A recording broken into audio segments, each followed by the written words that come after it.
Republic Bangla শুরু করছি 294 বাংলার 1 নম্বর হিট নিউজ শো। এই সেগমেন্টে আমরা রাজ্যের বিভিন্ন প্রান্ত থেকে বাছাই করা খবর রাখি শুধুমাত্র আপনাদের জন্য। আর আজ আপনাদের সঙ্গে রয়েছি আমি রেনেসা। শুরুতেই যে খবরে আমরা নজর দেব, বিধায়ক পদ খারিজ ইস্যুতে 16ই আগস্ট বিধানসভায় জবাব দেবেন মুকুল রায়। তার বিরুদ্ধে 64 পাতার পিটিশন দাখিল হয়েছে। পিটিশন দাখিল করেন বিধানসভার বিরোধী দলনেতা শুভেন্দু অধিকারী। কৃষ্ণনগর উত্তরের বিধায়ক পদ খারিজের দাবিতে সরব হয়েছিলেন রাজ্যের বিরোধী দলনেতা। এই ইস্যুতে বিধানসভার অধ্যক্ষ বিমান বন্দ্যোপাধ্যায়কে পিটিশন জমা দেন শুভেন্দু অধিকারী। এই ইস্যুতে এবার অধ্যক্ষের কাছে জবাব দেন মুকুল। 16ই আগস্ট বিধানসভায় জবাব দেবেন মুকুল রায়ের বিরুদ্ধে 64 পাতার পিটিশন জমা বিরোধী দলনেতা শুভেন্দু অধিকারীর। মুকুলের জবাবের পরেই দলত্যাগ ইস্যুতে শুনানি। 17ই আগস্ট তৃতীয় দফার শুনানি হবে। বিধানসভার পাবলিক অ্যাকাউন্টস কমিটির চেয়ারম্যান করা হয় মুকুল রায়কে। এই ঘটনার প্রতিবাদে বিধানসভার সবকটি কমিটি থেকে পদত্যাগ করেন বিজেপির বিধায়করা। পাশাপাশি তৃণমূলের ওপরে চাপ বাড়াতে দলত্যাগ বিরোধী আইন এনে মুকুলের বিধায়ক পদ খারিজের দাবিতে অনড় থাকে বিজেপি নেতৃত্ব। রিপাবলিক বাংলা। ত্রিপুরার আজ এবার সংসদেও। ত্রিপুরার ঘটনার প্রতিবাদে সোমবার থেকে সংসদে গান্ধী মূর্তির পাদদেশে ধর্নায় বসতে চলেছে তৃণমূল কংগ্রেস। অন্যদিকে এদিনই গ্রেফতার হওয়া যুব নেতাদের জামিনের আবেদন মঞ্জুর করে আদালত।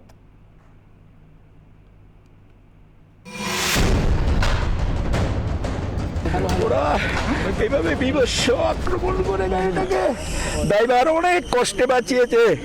কোনো রাস্তা ছিল না আমাদের বাঁচার। ত্রিপুরায় গণতন্ত্র বলে কিছু নেই, জঙ্গলরাজ চলছে, হেরে যাওয়ার ভয়ে এরকম দমনপীড়ন, এইভাবে মারধর, হামলা এবং কাণ্ড, এটা বিজেপি বুঝতে পেরেছে যে এই সমস্যাটা তারা তৈরি করছে, তার কারণ তারা ভয় পেয়ে গেছে। মিশন ত্রিপুরা। লোকসভা ভোটের আগে উত্তর পূর্বের এই রাজ্যের দখল নিতে মরিয়া ঘাসফুল শিবির। রবিবার ফের উত্তপ্ত হয়ে ওঠে বিপ্লবগড়। তৃণমূল যুব নেতাদের গ্রেফতারের প্রতিবাদে এদিন ত্রিপুরায় যান অভিষেক বন্দ্যোপাধ্যায় সহ তৃণমূলের নেতারা। বিপ্লবগড়ে দাঁড়িয়েই বিপ্লব দেবকে হুঁশিয়ারি দেন অভিষেক। विप्लव देव को अगर लगता है ये किसी का बाप का जागीर है, त्रिपुरा के लोगों का है, बीजेपी का बाप का जागीर नहीं। इनको अगर लगता है त्रिपुरा में हम अपना गुंडा राज चलाएंगे तो उनका कहानी खत्म हो चुका है। 1.5 साल में आप लिख लीजिए, जितना मेहनत करना है, जितनी ताकत लगाना है, जितना संघर्ष करना है, तृणमूल कांग्रेस करेगा और बीजेपी का सरकार को उखाड़ के फेंक देगा। তৃণমূলের সুরেই সুর মিলিয়ে এই বিজেপি নেতাকে নিশানা সানিয়েছে এ রাজ্যের বাম নেতৃত্ব। আমাদের কর্মীদের উপরে আক্রমণ হলে যেমন আমরা ফ্যাসিস্টিক বিজেপি তার যেমন বিরোধিতা করে এসেছি, তেমন অন্য কোনো রাজনৈতিক দলের বিরুদ্ধে আক্রমণ হলেও আমরা একই রকমভাবে নিন্দা করি। যে ফ্যাসিস্টিক মনোভাবে বিজেপি চলে সেটা সবাই বুঝতে পারছেন। সেই মনোভাবের বিরুদ্ধে তো আমরা বলবই। তৃণমূলের বিরুদ্ধে ত্রিপুরায় অশান্তি পাকানোর অভিযোগ তুলেছে বিজেপি নেতৃত্ব। তৃণমূল কংগ্রেস প্রাসঙ্গিক হওয়ার চেষ্টা করছে। ত্রিপুরার মানুষের থেকেও তৃণমূল কংগ্রেসের আসল লক্ষ্য পশ্চিমবঙ্গে তাদের সন্ত্রাসের থেকে দৃষ্টি ঘোরানোর জন্য ত্রিপুরায় এই ঘটনা চলছে। ত্রিপুরার মানুষ শান্তিপ্রিয় মানুষ। দিনভর রাজনৈতিক উত্তেজনা, সরগরম প্রতিবেশী রাজ্য। গ্রেফতার হওয়া 14 নেতাকে জামিন মঞ্জুর করে খোয়াই আদালত। রিপাবলিক বাংলা। এদিকে তৃণমূলের সন্ত্রাস এবং বিরোধীদের কণ্ঠরোধের প্রতিবাদে সোমবার থেকে পথে নামছে বিজেপি।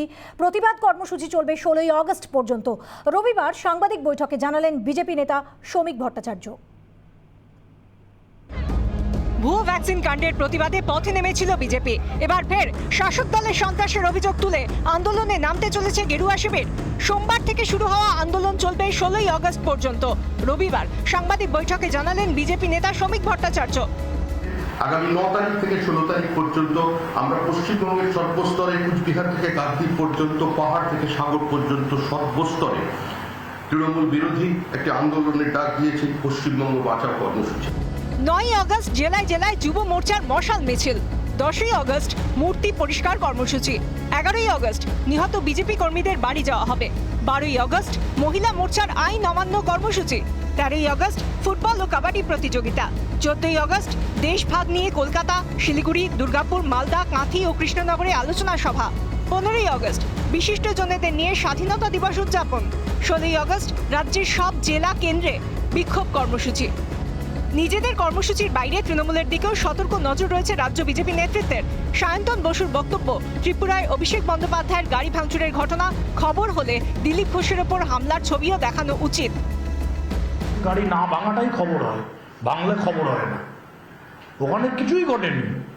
আমি দেখলাম কিছু লোকজন উন্মাদের মতো দৌড়াদৌড়ি করছে, আর এখান থেকে একজন নেত্রী গেছেন, তিনি বাইকে লাঠি মারছেন। ভোট পরবর্তী সন্ত্রাস বিরোধীদের কণ্ঠরোধ এবং ভ্যাকসিন দুর্নীতিকে সামনে রেখে 7 দিনব্যাপী পশ্চিমবঙ্গ বাঁচাও সপ্তাহ পালন করছে রাজ্য বিজেপি। অন্যদিকে ত্রিপুরার রাজনীতির আঁচ কি পড়বে বিজেপির এই কর্মসূচিতে, তা নিয়েও রীতিমতো সতর্ক থাকতে হচ্ছে রাজ্য বিজেপি। ক্যামেরায় গৌরব পালের সঙ্গে শিবাশিস মৌলিক, রিপাবলিক বাংলা, কলকাতা।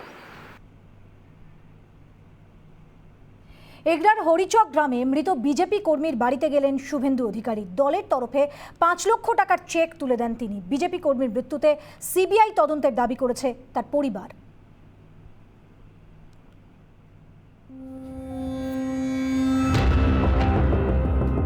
সপ্তাহখানেক আগে ক্ষতবিক্ষত দেহ উদ্ধার হয় বিজেপি কর্মী তপন খাটুয়ার। পরিবারের তরফে থানার দ্বারস্থ হলেও কোনো অভিযোগ নেওয়া হয়নি বলে অভিযোগ। রবিবার এগরার হরিচক গ্রামে মৃত সেই বিজেপি কর্মীর বাড়িতে গেলেন শুভেন্দু অধিকারী। বাড়িতে ডেকে নিয়ে গিয়ে খুন করা হয়েছে বলে পরিবারের পক্ষ থেকে অভিযোগ করা হয়েছিল। আজ সেই জায়গায় রাজ্যের বিরোধী দলনেতা শুভেন্দু অধিকারী তাদের বাড়ি আসেন এবং তার স্ত্রীর সঙ্গে দেখা করেন, তার ছেলের সঙ্গে দেখা করেন। পরিবারকে 5 লক্ষ টাকা আর্থিক সাহায্য করা হয়েছে রাজ্য বিজেপির তরফে। ঘটনায় পুলিশ প্রশাসনের বিরুদ্ধে তোপ দেগেছেন শুভেন্দু অধিকারী। যে পুলিশ নিজে বয়ান নিয়ে, একটা পরিবার তার স্ত্রী লেখাপড়া জানে না, তার বয়ানটা লিখে তো সোমোটো এফআইআর 302 স্টার্ট করা উচিত ছিল, কারণ পোস্টমর্টম রিপোর্ট হত্যা, খুন, রক্তাক্ত ক্ষতবিক্ষত দেহ উদ্ধার হয়েছে, যে পুলিশের তো এটা উচিত ছিল। বিরোধী দলনেতাকে কাছে পেয়ে আক্রাশ ক্ষোভ উগরে দেন মৃতের পরিবার। তারা সিবিআই তদন্তেরও পরিবারের পক্ষ থেকে দাবি করছেন। 5 লাখ টাকার চেক দিয়ে গেলেন আর বললেন যে খুনি তাকে খোঁজার জন্য তদন্ত করে দেখবেন আর আমাদের পাশে থাকবেন। সিবিআই দিয়ে তদন্ত করা দরকার। পরিবার পক্ষ থেকে না, আমি তার স্ত্রী, আমি চাইছি একটা তদন্ত হয়ে যারা অপরাধী তাদের ধরে শাস্তির একটা উপযুক্ত ব্যবস্থা করা হোক। মা বলছিলেন সিবিআই তদন্ত, তোমরা কি একে সমর্থন? হ্যাঁ। ভোট পরবর্তী হিংসার যে মামলা চলছে তার সঙ্গে এই ঘটনাও যুক্ত করা হবে, জানিয়েছেন শুভেন্দু অধিকারী। পোস্টপোল ভায়োলেন্সের যে মামলা চলছে, সেই মামলাতে এই হত্যাটাও যাতে সংযোজিত হয়, ইনক্লুড হয়, তার জন্য আমাদের আইনজীবীদের সঙ্গে পরামর্শ করব। ভোট পরবর্তী হিংসা মামলায় রাজ্যকে কাঠগড়ায় তুলে রিপোর্ট জমা দিয়েছে জাতীয় মানবাধিকার কমিশন। তারপরও রাজ্যের বিভিন্ন প্রান্ত থেকে বিরোধীদের ওপর আক্রমণের অভিযোগ অব্যাহত। পূর্ব মেদিনীপুর এগরা থেকে Bishnugata Panda report, Republic Bangla. BJP কর্মী সমর্থকদের হুমকি দিলেন দিনহাটার প্রাক্তন বিধায়ক উদয়ন গুহ। শনিবার দিনহাটা 2 নম্বর ব্লকের বর্ষাকদল এলাকায় দলীয় কর্মসূচিতে হুমকি দিলেন বিজেপি কর্মী সমর্থকদের। ওই বিজেপির পতাকা হাতে দেখলে পরে আমাদের কর্মীরা যদি আপনাদের আক্রমণ করে, তার জন্য তৃণমূল দায়ী থাকবে না। আপনারা সাবধান হন, সচেতন হন, তাহলে আগামী ঠিক এ ভাষাতেই বিজেপি কর্মীদের কড়া নিদান উদয়ন গুহর। দিনহাটার বর্ষাকদল এলাকায় দলীয় কর্মসূচিতে আগামীর জন্য বিজেপির উদ্দেশ্যে স্পষ্ট হুঁশিয়ারি দিনহাটার প্রাক্তন তৃণমূল বিধায়কের। তৃণমূলের নেতা কর্মীদের আপনাদের যেখানে ক্ষমতা আছে সেখানে আক্রমণ করবেন, আর এখানে আমরা আপনাদের পুজো করব, এটা হয় না। আপনারা সাবধান হয়ে যান। বিজেপির পতাকা হাতে দেখলে পরে আমাদের কর্মীরা যদি আপনাদের আক্রমণ করে, তার জন্য তৃণমূল দায়ী থাকবে না। আপনারা সাবধান হন, সচেতন। বাস দেবেন, বাস নিয়ে আক্রমণ করবেন, আর আমরা কি আপনাদের রজনীগন্ধা দেবো, রজনীগন্ধার মালা দেবো, রজনীগন্ধার স্টিক দেবো, তা দেবো না। বাসঘাট আমরাও চিনি। কোন রকম ঢিলে ঢালা মনোভাব নয়, বিজেপির উদ্দেশ্যে কে হুঁশিয়ারি বলেও এদিন নিজের অবস্থান কার্যত স্পষ্ট করেন তিনি। বিজেপির যারা এই বুথের নেতা কর্মীরা আছেন, তারা সাবধান থাকুন, নাহলে আগামী দিনে কঠিন পরিস্থিতির মুখে আপনাদের পড়তে হবে। যদি বলেন এটা হুঁশিয়ারি, যদি বলেন উদয়ন গুন্ডামি করছে, হ্যাঁ সেটাই করছি। দিনহাটার উপনির্বাচন আসন্ন, তার আগেই প্রকাশ্য সভায় উদয়নের হুমকি নিয়ে বা স্বরূপ বিরোধীরা। সন্ত্রাসের আতর ঘরে পরিণত হয়েছে কোচবিহারের দিনহাটা, যার নেপথ্য নায়ক উদয়ন গুহ। এ ভাষাতেই সুর চড়িয়েছে বিরোধীরা। কোচবিহার জেলা জুড়ে যে সন্ত্রাস চলছে, দিনহাটা তার আতুর ঘর, তার নায়ক হলো উদয়ন গুহ। তিনি আগে বামপন্থী রাজনীতিতে ছিলেন, এখন তৃণমূল কংগ্রেসে আছেন। তিনি বাবা মার কুলাঙ্গার, যে বিজেপি কর্মীদের হুমকি ধমকি দিচ্ছেন, উনি অনুব্রত মণ্ডলের মতো বিখ্যাত হতে চাইছেন। ভোটের ফল প্রকাশের পর থেকেই বারবার উত্তপ্ত হয়েছে কোচবিহার, আক্রান্ত হয়েছে বিরোধীরা। প্রাক্তন বিধায়কের ভূমিকা নিয়ে উঠেছে প্রশ্ন। ত্রিপুরায় অভিষেক বন্দ্যোপাধ্যায়ের কর্মসূচিতে হামলার অভিযোগ তুলে বিজেপি কর্মীদের উদ্দেশ্যে হুঁশিয়ারি দেন তিনি। এ নিয়ে বিতর্ক অব্যাহত। যদিও বর্তমানে এই পরিস্থিতিতে প্রাক্তন বিধায়কের মন্তব্যে অশান্তির আঁচ বাড়ছে বলে মনে করছে রাজনৈতিক মহল। কোচবিহার থেকে কিংশুক দত্ত, রিপাবলিক বাংলা। সরকারি দপ্তরের উদ্যোগে 2 জেলার নবনির্বাচিত বিধায়কদের সংবর্ধনা অনুষ্ঠান। শিলিগুড়ি জলপাইগুড়ি উন্নয়ন কর্তৃপক্ষের অনুষ্ঠানে ডাক পেলেন না বিজেপির বিধায়কেরা। আসেন না তাই ডাকা হয়নি সাফাই এসজেডিএ চেয়ারম্যানের। আমরা ওরা রাজনীতি, তোপ বিজেপির। শিলিগুড়ি জলপাইগুড়ি উন্নয়ন কর্তৃপক্ষের থেকে 2 জেলার নবনির্বাচিত বিধায়কদের সম্বর্ধনার আয়োজনে ব্রাত্য বিজেপি বিধায়করা। ডাক পেলেন না জলপাইগুড়ি কোচবিহারের বিজেপি বিধায়করা। প্রশ্ন উঠছে, সরকারি দপ্তর কিভাবে শুধুমাত্র শাসক দলের বিধায়কদের সম্বর্ধনা দিতে পারে? কেনই বা বিজেপি বিধায়করা ব্রাত্য সম্বর্ধনা অনুষ্ঠানে? বিজেপি হলেও তারা তো জনপ্রতিনিধি। বিজেপি বলেই কি বঞ্চনা? সরকারের চোখে বিধায়করাই যদি বঞ্চিত হন, তাহলে বিজেপি কর্মীদের কি অবস্থা? বিজেপি বিধায়কদের ডাকা হয় না, আমাদের বিজেপি সাংসদকেও কোনো জায়গায় ডাকা হয় না। এমনকি আমরা দেখে এসেছি বিগত দিনে যেখানে বিভিন্ন জায়গায় সাংসদকেও পদ দিতে হয়, সেই জায়গাগুলো তারা নিজেরা নিয়ে নিচ্ছে। সাংবিধানিক কোনো নিয়ম নীতি এটা তৃণমূল মানবে, এটা ভাবাটাই আমাদের হচ্ছে অবাক করা। করোনা আবহে সরকারি নির্দেশকে বুড়ো আঙুল দেখিয়ে প্রায় 1000 লোককে নিয়ে অনুষ্ঠিত হলো সম্বর্ধনা অনুষ্ঠান। উপস্থিত ছিলেন জলপাইগুড়ি জেলার 3 বিধায়ক ও কোচবিহার জেলার 2 বিধায়ক। বিজেপি বিধায়কদের ডাকা হয়নি কেন? প্রশ্নের উত্তরে সাফাই এসজেডিএ চেয়ারম্যানের। আর সেটা জানানো হয় নাই, তারা জানালেও আসে না, যার জন্যই আমরা আমাদের দিকে যারা আছে তাদেরকে দিচ্ছি। বহু ক্ষেত্রে দেখা গেছে বিরোধীদের কর্মসূচিতে করোনার দোহাই দিয়ে অনুমতি বাতিল করা হয়েছে, কিন্তু শাসক দলের বিধায়কদের সম্বর্ধনায় সরকারি নিয়ম রক্ষায় পুলিশি তৎপরতা নেই। অভিযোগ বিজেপির। শুধু তাই নয়, বিজেপি বিধায়ক হওয়ায় সরকারি অনুষ্ঠান সম্বর্ধনায় ব্রাত্য তারা। অভিযোগ, বিজেপি করার অপরাধে অনেক নেতাকর্মীকেই রাজ্যের সরকারি সুযোগ সুবিধা থেকে বঞ্চিত করা হয়। বিজেপির দাবি, এটা কোনো গণতন্ত্র হতে পারে না। সুবীর এসের রিপোর্ট, রিপাবলিক বাংলা। এ এক অদ্ভুত শখ ছিল সিনেমার নায়কের মতো শুটিং করে ভিডিও তৈরির, আর সেই মতো হাতে পিস্তল নিয়ে ভিডিও শ্যুটও করলেন। কিন্তু তার বাবা তৃণমূলের পঞ্চায়েত প্রধান। ছেলের ভিডিও ক্লিপ সামনে আসতেই বিতর্ক শুরু নদিয়াতে। দেখুন।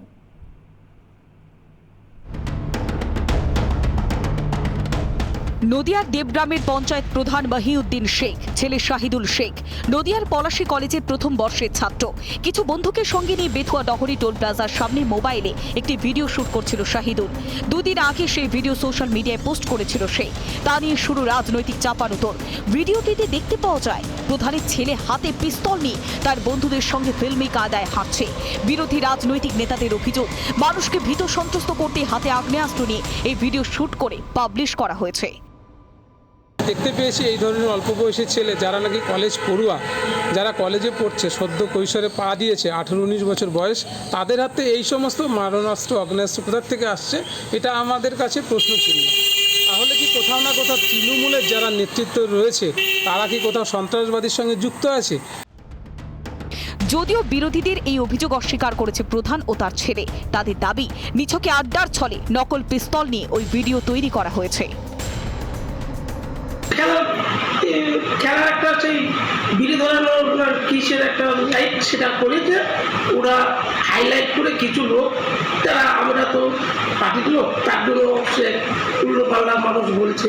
ওরা তো এখানে নয়, সিসি ক্যামেরার ভেতরে ওটা তুল দেখছে। ঘটনার পর থেকেই গা ঢাকা দিয়েছে অভিযুক্ত শাহিদুল। জানা গিয়েছে ভিডিওতে ব্যবহৃত আগ্নেয়াস্ত্র নকল, কিন্তু তাহলে সেটি নিয়ে এভাবে ভিডিও শুট করার সমর্থন করছে না স্থানীয়রা। গোটা বিষয়ে শাসক দলের আস্ফালনে দেখছে বিরোধী শিবির। নদিয়া থেকে পলাশ মণ্ডলের রিপোর্ট, রিপাবলিক বাংলা।